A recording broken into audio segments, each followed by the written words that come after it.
Let's move on to intra-group transaction number 3. We've completed 1 and 2. Number 3, on 1 April 2010, Rose sold machinery with a carrying amount of 55,000 Rand to Daisy for 73,000. Now, in this section, our parent sold to the subsidiary. The machinery was acquired on 1 April 2008 by Rose and had an expected useful life of 5 years at the original purchase date, which has remained unchanged. The entity's policy is to provide for depreciation over the expected useful life. Now, when you look at this, you need to be able to identify, 1, that there is unrealized profit on the sales transaction. This is important, guys. Then remember the tax implication of the above. Number 3, that unrealized profit will realize as the asset is used. And number 4, you need to remember your tax journal entry of the above.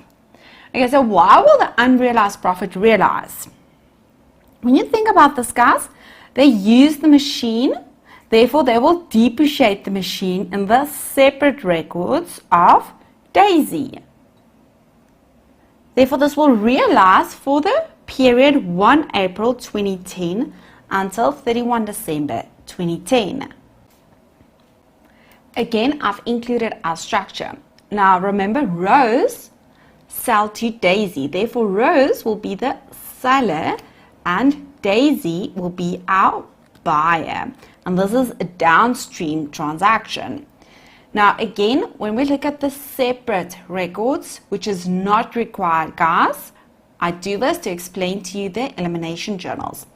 In the separate records of Rose, Rose will debit bank with the 73,000, credit the asset, take out the asset with a 55,000 carrying amount, and Rose will recognize a profit of 18,000. Now, in the group, we consolidate. Therefore, in the group, Rose and Daisy is technically one entity. We add everything together. Therefore, we cannot double count. We cannot recognize profit if we sell the item to ourselves. In the separate records of Daisy, Daisy will debit the asset with the 73,000, which is the selling price, credit bank, and then Daisy has to recognize depreciation on this asset. And debit depreciation, credit accumulated depreciation. Now, when you look at the timeline, they've indicated to us on initial recognition date, 1 April 2008. The total useful life of the asset is 5 years. Therefore, 5 for 3 years for the period from 1 April 2010.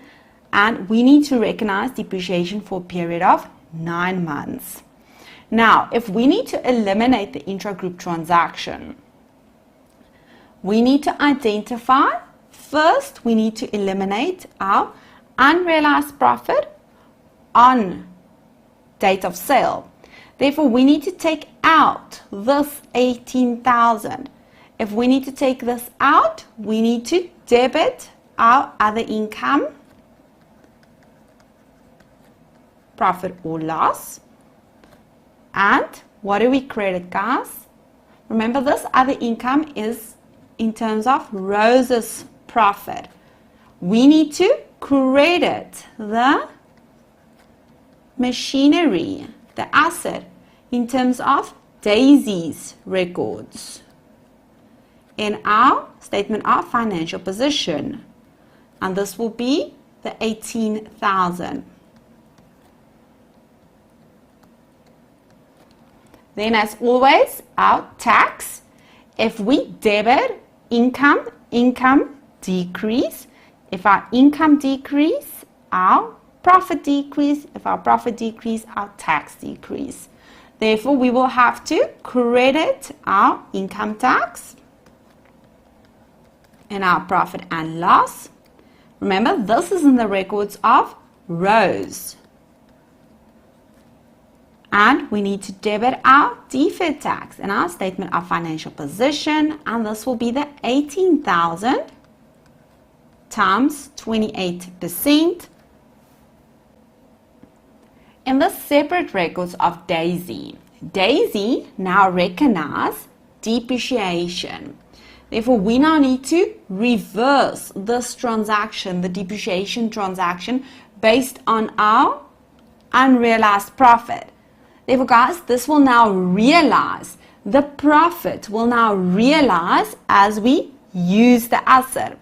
Okay, now if we need to reverse the depreciation on the unrealized profit, we will have to credit our depreciation, profit and loss, and we need to debit our accumulated depreciation in our statement of financial position. And this will be the 18,000 divided by 3 years times 9/12. 3 years because we need to look at our remaining period. And this will be an amount of 4,500. And then our tax. If we credit depreciation, guys, our expenses decrease. If our expense decrease, our profit increase. If our profit increase, our tax will increase. Therefore, we will have to debit our income tax and expense increase, credit our deferred tax with a 4,500 times 28%. Now we need to remember, reference your journal, journal number 6, journal number 7, journal number 8, and journal number 9. Okay, so guys, when we refer back to the given information, we are able to tick off all of our intra-group transactions. Now, guys, we still have our dividends. So we need to look at our dividends intra-group transactions as well. When you look at the trial balance provided, you will remember we have identified that they've declared ordinary dividends on 31 December, 5,000, 9,000, and 30,000. Therefore, Rose Limited, which is a subsidiary, declared 5,000. We have Daisy 9,000, and we have our associate 30,000. Again, I've included the structure as well as the journal entries in the separate records. Now, look at the structure first. Rose declared a total dividend of 5,000, which will be allocated to Spring as well as to the NCI. Daisy declared 9,000 Rand allocated to Rose as well as the NCI, and Nulana, our associate, declared 30,000. We need to remember only 40% will be eliminated. Now, when you look at the journals on your right hand side, in Spring's records, in terms of the dividend declared by Rose, Spring will debit bank increase and credit other income increase with a 5,000 times 83%. Remember, guys, you do not have to include these journal entries. I use this to explain the elimination journal. Then when you look at the separate records of Rose, in terms of the dividend declared by Daisy, Rose will debit bank, credit other income, 9,000 times 75%. Look at the separate records of Daisy. When Daisy declares the dividend, debit, dividends declared, credit bank. Separate records of Rose, debit, dividends declared, credit bank with a 5,000. Guys, same principle in Nulana's records. Spring, when Spring received the dividend from Nulana, Spring will debit bank, credit other income. Now we need to eliminate our transaction. How do we do this? First, you need to identify that you need to take out all of the other income line items, 4150, 6750, and the 12,000. If we need to take this out, you will have to debit other income. I'm going to include this separately for you to be able to identify 6750 and then the 12,000. Then we need to debit our NCI in terms of Daisy, and this will be the difference between our 9,000 minus 6750, and this will be an amount of 2250. Remember, still debiting, guys. Debit NCI in terms of rows, and this will be the 5,000 minus 4150, and this will be the 850.